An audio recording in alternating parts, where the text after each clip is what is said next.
Capítulo 19. Como usar a mente subconsciente para eliminar o medo. Um de meus alunos foi convidado para discursar no banquete anual de sua associação de classe. Ele me confessou que estava apavorado com o pensamento de falar para milhares de pessoas, muitas das quais importantes em seu campo de atuação. Ainda assim, venceu o medo da seguinte maneira. Durante várias noites, sentou-se durante 5 minutos numa poltrona, dizendo a si mesmo em tom lento, tranquilo, positivo: "Vou vencer esse medo. Estou vencendo-o neste instante. Falo com tranquilidade e confiança. Estou relaxado e à vontade." Dessa maneira, ele pôs em ação uma clara lei da mente. Ao chegar a hora, venceu o medo e fez um discurso muito aplaudido. A mente subconsciente é sensível à sugestão. É controlada por sugestão. Quando silenciamos a mente e relaxamos, os pensamentos que povoam o consciente mergulham para o subconsciente.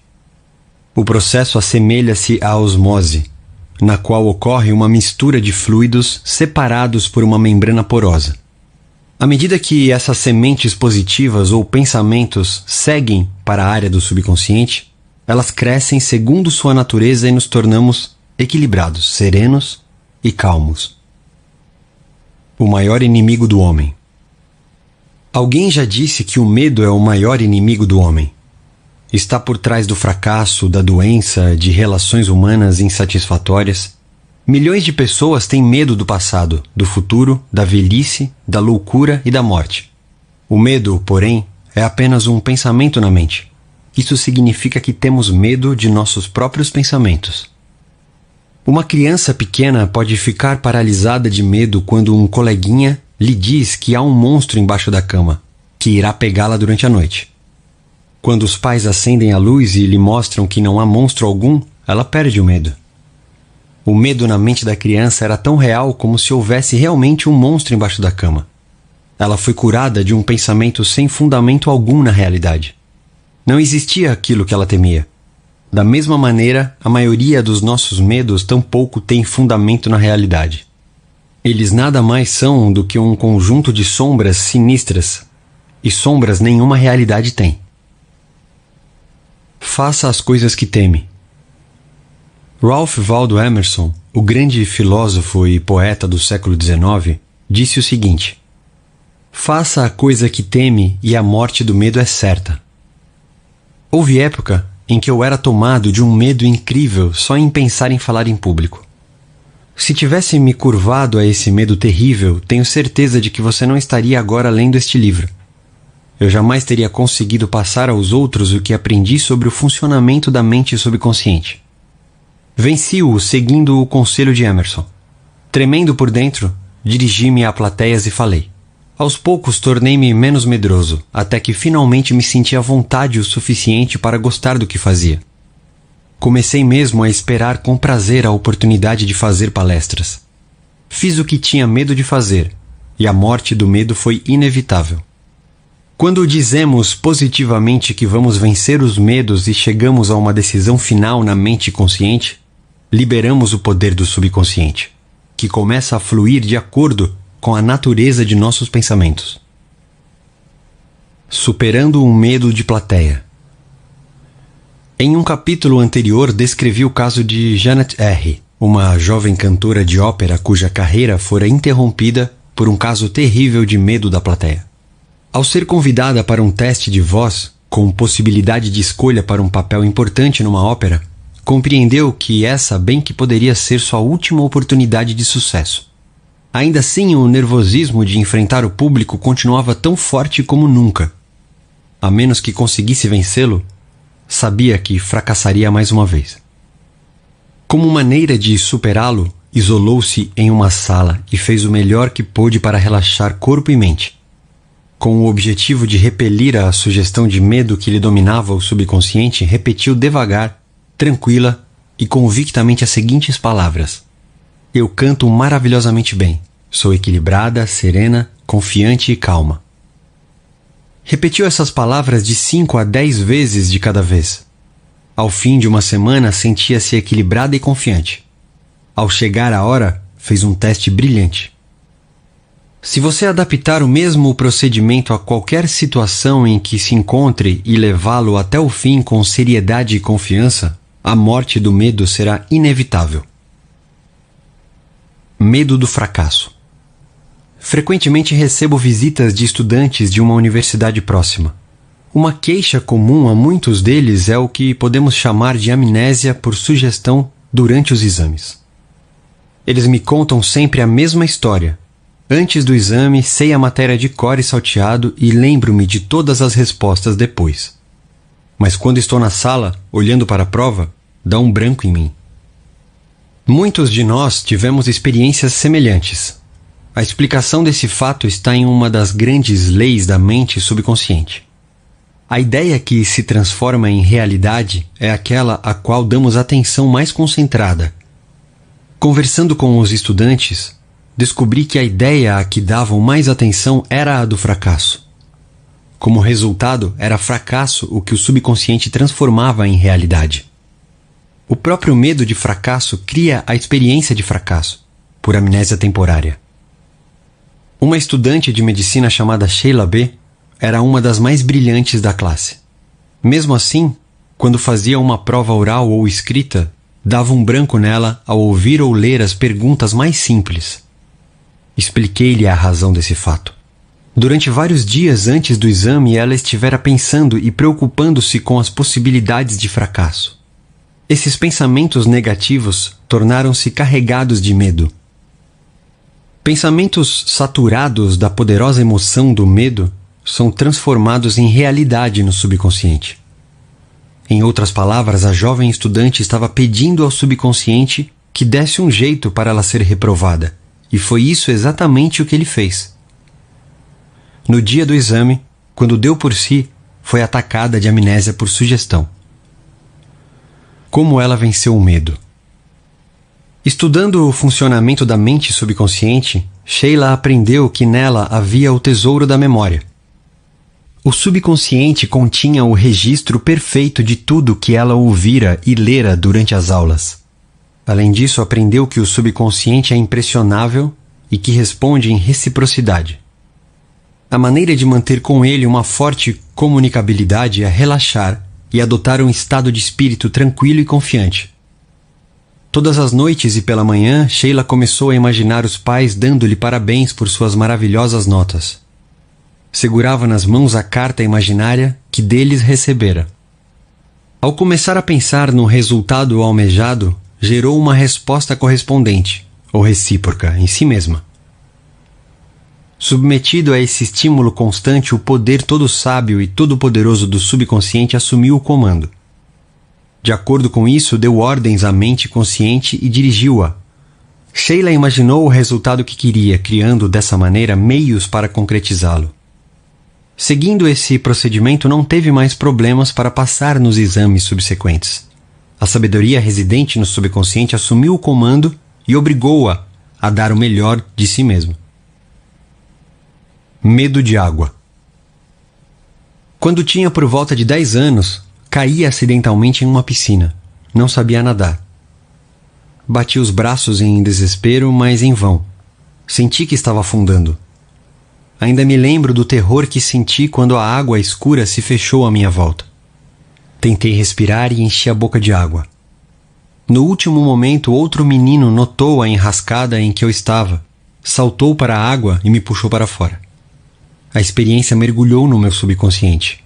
O resultado foi que durante anos tive medo de água. Certo dia, contei esse medo irracional a um sábio e idoso psicólogo. Vá para uma piscina, disse ele. Olhe para a água. Ela é simplesmente um composto químico, constituído de 2 átomos de hidrogênio e 1 de oxigênio. Ela não tem vontade, nem consciência. Você, porém, tem ambas. Inclinei a cabeça perguntando-me ao mesmo tempo aonde ele queria chegar. Uma vez que compreenda que a água é essencialmente passiva, continuou ele, diga em voz alta e forte: vou dominar você. Com os poderes da mente, vou dominá-la. Em seguida, jogue-se na água. Tome lições de natação. Use seus poderes internos para dominá-la. fiz o que ele mandava. Logo que assumi uma nova atitude mental, o poder onipotente do subconsciente respondeu, dando-me força, fé e confiança. Permitiu-me superar o medo e dessa forma venci a água. Hoje em dia, por prazer e por questões de saúde, nado todas as manhãs. Não permita que a água o domine. Lembre-se, você é o senhor da água. Domine a técnica de superação de todos os tipos de medo. Vejamos uma técnica para superar o medo que ensinei em palestras a milhares de pessoas. Ela funciona como um passe de mágica. Experimente-a. Suponhamos que você tem medo de água. Comece agora. Sente-se imóvel 3 ou 4 vezes por dia. Entre em um estado de profundo relaxamento. Em seguida, imagine-se nadando. Subjetivamente, você está nadando. Mentalmente, você se lançou na água. Sente a temperatura fria dela e o movimento dos braços e das pernas. Tudo isso é atividade da mente, real, vívida e profundamente agradável. Note que isso não é devaneio ocioso. Entenda que o que está experimentando na imaginação será revelado na câmara escura do subconsciente. Em seguida, você será compelido a manifestar no mundo real a imagem e a semelhança do quadro que gravou na mente mais profunda. Na próxima tentativa para nadar, será a alegria que subirá à superfície. Essa é uma das leis do subconsciente. Você pode aplicar a mesma técnica a outros medos. Se tem medo de altura, imagine-se dando um passeio nas montanhas. Sinta a realidade de tudo. Desfrute o ar puro, as flores das montanhas, a paisagem emocionante. Fique certo de que, à medida que continuar a fazer isso mentalmente, fará também fisicamente, com facilidade e conforto. Ele abençoou o elevador. Jonathan M. é executivo em uma grande empresa. Durante muitos anos, teve pavor de andar de elevador. Para não enfrentar isso, subia todas as manhãs 7 andares até a sala onde trabalhava. Quando precisava conversar com funcionários de outras empresas cujas salas ficavam em andares mais altos, sempre arranjava uma desculpa para recebê-los em sua sala ou em um restaurante. Viagens de negócios eram uma tortura para ele. Tinha que telefonar antes para certificar-se de que seu quarto ficaria em um andar baixo e que poderia usar a escada.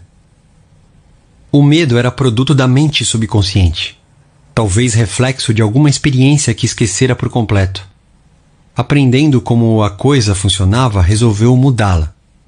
Começou a abençoar o elevador todas as noites e várias vezes durante o dia. Em um estado de espírito calmo, confiante, repetia para si mesmo: o elevador de nosso prédio é uma ideia maravilhosa. Ela veio da mente universal. É um benefício e uma bênção para todos os nossos empregados. Proporciona um serviço maravilhoso. Funciona dentro da ordem divina. Uso-o em estado de paz e com alegria. Permaneço em silêncio agora, enquanto as correntes de vida, amor e compreensão fluem por meio de meus moldes de pensamento. Em minha imaginação estou agora no elevador, deixo-o e entro em minha sala. O elevador está cheio de empregados nossos. Converso com eles e todos são cordiais, alegres e despreocupados. Isso é uma experiência maravilhosa de liberdade, fé e confiança. Eu sou grato. Medo normal e anormal. O recém-nascido só tem 2 medos básicos: o de cair e o de sons altos e repentinos. Esses medos são perfeitamente normais. Servem como um tipo de sistema de alarme que nos é dado pela natureza como meio de autoconservação. O medo normal é bom. Ouvimos um carro vindo pela estrada em nossa direção, damos um passo para trás e sobrevivemos. O medo momentâneo de ser atropelado é superado pelo de recuar. Todos os demais tipos de medo são anormais, causados por certas experiências ou a nós transferidos pelos pais, parentes, mestres e outros que nos influenciaram quando éramos crianças. Medo anormal. O medo anormal instala-se quando deixamos que nossa imaginação se descontrole. conheci uma mulher que foi convidada a voar à volta do mundo. E começou logo a recortar em jornais todas as notícias de desastres de avião. Chegou até a adquirir uma fita de vídeo do The World's Worst Airplane Crashes, os piores desastres aéreos do mundo. Chegava a imaginar o avião caindo no oceano e ela se afogando. Isso é medo anormal. Caso tivesse persistido, é muito grande a probabilidade de que tivesse atraído para si o que mais temia. Outro exemplo de medo anormal é o de um empresário de Nova York, muito bem-sucedido e próspero. Criou um filme mental no qual a empresa era obrigada a pedir falência e ele perdia tudo. Quanto mais passava o filme na tela da mente, mais mergulhava em depressão profunda. Mas recusou-se a acabar com as imagens mórbidas. Continuava a dizer à esposa: "Essa situação não pode durar. Essa boa fase vai acabar logo. Não adianta, vamos quebrar." A esposa me contou depois que ele, de fato, faliu. Todas as coisas que imaginou e temeu aconteceram. Embora as coisas que temia não existissem, ele as transformou em realidade com medo constante, acreditando no desastre financeiro e esperando-o. Ou, como disse Jó, aquilo que eu temia desabou sobre mim. O mundo está cheio de gente que teme que algo terrível aconteça aos filhos ou que sejam vítimas de alguma catástrofe pavorosa. Se leem uma notícia sobre uma epidemia de doença rara, apavoram-se, pensando que vão contraí-la. Alguns até imaginam que já a pegaram. Tudo isso é medo anormal. A maneira de superar o medo anormal. Se você vive obcecado por medo anormal, tem que se esforçar para se mover mentalmente na direção oposta. Se permanece na extremidade do medo, vai sofrer de paralisação, além de deterioração mental e física. Ao surgir o medo, uma das leis básicas da mente subconsciente gera imediatamente o desejo de algo oposto à coisa temida. Ponha toda a atenção na coisa imediatamente desejada. Deixe-se absorver e impregnar pelo desejo. Acredite que o subjetivo sempre vence o objetivo. Essa atitude lhe dará confiança e melhorará seu estado de ânimo. O poder infinito da mente subconsciente está agindo em seu benefício. Ele não falha. Em consequência, você terá a paz e a segurança que deseja. Analise seus medos. O chefe de vendas de uma grande empresa multinacional me confidenciou que quando começou a trabalhar como vendedor, tinha que dar 5 ou 6 voltas em torno do quarteirão antes de reunir coragem para visitar um cliente. Sua chefe nessa época era uma pessoa muito experiente e sensível. Certo dia, ela lhe disse: "Não tenha medo do monstro escondido atrás da porta. Não há monstro nenhum. Você é vítima de uma falsa crença." A chefe disse ainda que, em todas as ocasiões em que sentia indícios de medo, enfrentava-o. Olhava-o na cara, bem dentro dos olhos. Quando fazia isso, descobria sempre que o medo diminuía e, finalmente, desaparecia. Ele aterrissou na selva.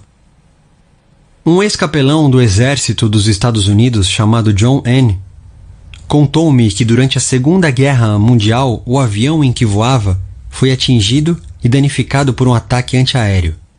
Teve que saltar de paraquedas sobre as montanhas cobertas de matas da Nova Guiné. Claro que ficou com medo, mas sabia que o medo se apresenta de 2 formas: a normal e a anormal. O tipo anormal, que estava tentando controlá-lo, é parente próximo do pânico. Resolveu fazer imediatamente alguma coisa sobre o medo. Começou a conversar consigo mesmo, dizendo: "John, você não pode se render ao medo. Seu medo é um desejo de proteção e segurança e de uma forma de escapar desta situação." No centro de uma pequena clareira, esforçou-se para acalmar a respiração. Afastou resolutamente os primeiros sintomas de medo. Logo que sentiu mais relaxado, começou a dizer: "A inteligência infinita que guia os planetas em suas órbitas está agora me conduzindo e guiando para fora dessa selva e para a segurança." Continuou a dizer isso durante 10 minutos ou mais. De repente, disse John, senti alguma coisa começar a se mover dentro de mim. Era um estado de espírito de confiança e fé. Fui atraído para um dos lados da clareira. Lá encontrei leves marcas de uma trilha e comecei a andar. 2 dias depois, milagrosamente, cheguei a uma pequena aldeia de nativos cordiais. Eles me alimentaram e em seguida me levaram para a borda da selva, onde um avião de resgate me apanhou. John foi salvo pela mudança da atitude mental. A confiança e fé na sabedoria e poder subjetivo nele existentes deram-lhe a solução do problema. E ele acrescentou: se eu tivesse começado a me lamentar de minha sorte e a sucumbir ao medo, o monstro do medo teria me dominado. Então, com certeza, teria morrido de medo e fome. Ele mesmo se demitiu. Rafael S. era executivo de uma grande fundação. Confessou-me que durante 3 anos viveu apavorado com a possibilidade de perder o cargo. Estava sempre imaginando o fracasso. Vivia temendo que subordinados fossem promovidos antes dele. As coisas que ele temia não existiam, salvo como pensamentos mórbidos de ansiedade. A imaginação vívida dramatizava a perda do emprego e com isso ele se tornou cada vez mais nervoso e ineficiente. Finalmente, foi forçado a pedir demissão. Na realidade, Rafael demitiu a si mesmo. As imagens negativas constantes, a enorme quantidade de sugestões de medo que despejava no subconsciente, fizeram com que este respondesse e reagisse de acordo. Levou-o a cometer erros e a tomar decisões tolas. Essas, por sua vez, geraram um fracasso. Ele talvez nunca tivesse sido demitido se houvesse passado para o lado oposto da mente. Conspiraram contra ele. Durante um circuito de palestras pelo mundo, tive uma conversa de 2 horas com um servidor público importante em um dos países que visitei. Descobri que esse homem tinha um profundo senso de paz interior e serenidade. Disse-me que, embora fosse constantemente bombardeado com insultos pelos jornais da oposição, jamais permitia que isso o perturbasse. Seu método consistia em sentar-se imóvel durante 15 minutos pela manhã e aceitar que, em seu interior, havia um oceano de paz profundo e imóvel. Meditando dessa maneira, ele gerava um tremendo poder que vencia todos os tipos de dificuldades e medos. Meses antes, recebera à meia-noite um telefonema de um colega em pânico. De acordo com o colega, um grupo conspirava contra ele. Pretendiam derrubá-lo do governo, com a ajuda de elementos dissidentes das Forças Armadas. Em resposta, o funcionário respondeu: vou dormir agora em perfeita paz. Amanhã, às 10 horas, poderemos discutir esse assunto. E ele me explicou: sei que nenhum pensamento negativo pode se materializar, a menos que eu o impregne de emoção e o aceite mentalmente. Recuso-me a lhe aceitar a sugestão de medo. Por conseguinte, nenhum mal pode me acontecer, a menos que eu permita. Notem como ele estava calmo, frio, sereno. Não ficou transtornado nem começou a arrancar os cabelos ou torcer as mãos. Em sua mente encontrou a água parada, a paz interior e uma grande calma. Livre-se de todos os seus medos. Na Bíblia encontramos a fórmula perfeita para nos livrarmos do medo. Busquei o Senhor e Ele me acolheu. Livrou-me de todos os meus temores. Salmos, capítulo 34, versículo 4. Senhor é uma palavra antiga que significa lei, ou seja, o poder de sua mente subconsciente. Descubra as maravilhas do subconsciente. Procure compreender como ele trabalha e funciona. Domine as técnicas que foram ensinadas neste capítulo. Coloque-as em prática agora, hoje. O subconsciente responderá e você se livrará de todos os medos. Busquei o Senhor e Ele me acolheu. Livrou-me de todos os meus temores. Tome este caminho para livrar-se do medo. 1. Faça o que tem medo de fazer e é certa a morte do medo. Se, com perfeita confiança e fé, disser a si mesmo: vou dominar esse medo, isso acontecerá. 2. O medo é um pensamento negativo em sua mente. Suplante-o com um pensamento construtivo. O medo matou milhões. A confiança é mais poderosa do que o medo. Nada é mais poderoso do que a fé em Deus e no bem. 3. O medo é o maior inimigo do homem.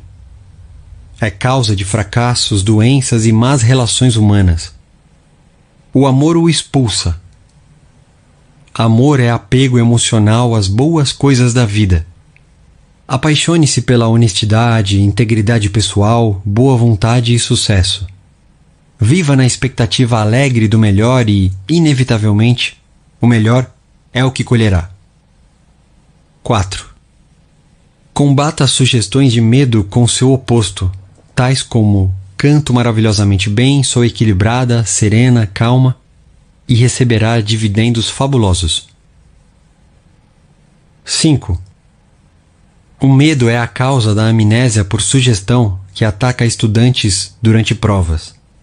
Você pode vencê-la, afirmando com frequência: tenho memória perfeita para tudo que preciso saber. Imagine um amigo dando-lhe parabéns pelos seus excelentes resultados no exame. Persevere e vencerá. 6. Se tem medo de cruzar um curso d'água, nade. Imagine-se nadando à vontade, alegremente.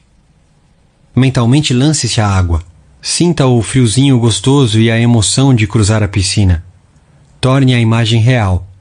Fazendo isso subjetivamente, será compelido a saltar na água e vencê-la. Essa é a lei de sua mente. 7. Se tem medo de lugares fechados, como elevadores, suba e desça mentalmente neles, enquanto sinceramente lhes abençoa todas as peças e funções, e ficará espantado com a rapidez com que o medo desaparece. 8. Você nasceu com apenas 2 medos, o medo de cair e o medo de ruídos. Todos os demais foram adquiridos. Livre-se deles. 9. O medo normal é bom. O anormal é muito ruim e destrutivo. Abrigar constantemente pensamentos de medo resulta em medos anormais, obsessões complexos. Temer constantemente uma coisa causa a sensação de pânico e terror. 10. Você pode vencer o medo anormal quando acredita que o poder de sua mente subconsciente pode mudar condições e tornar realidade os desejos mais acalentados de seu coração.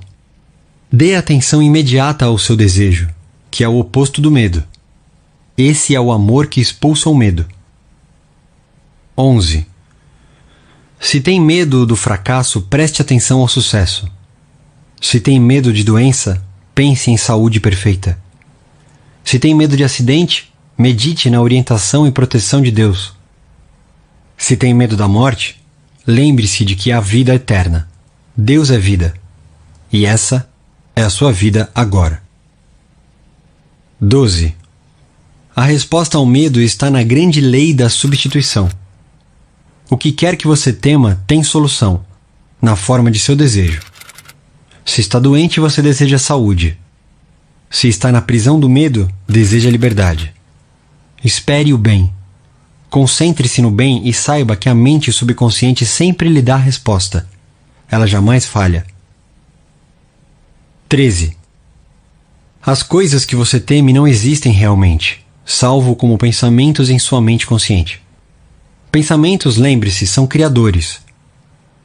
Esse é o motivo por que Jó disse: aquilo que eu temia desabou sobre mim.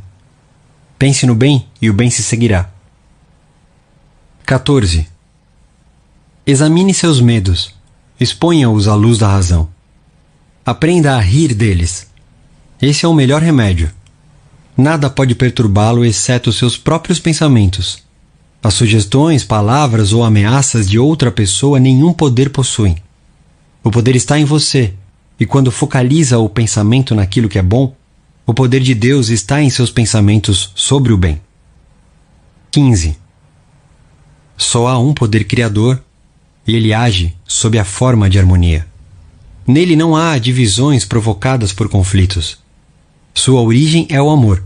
Esse é o motivo por que o poder de Deus está em seus pensamentos sobre o bem.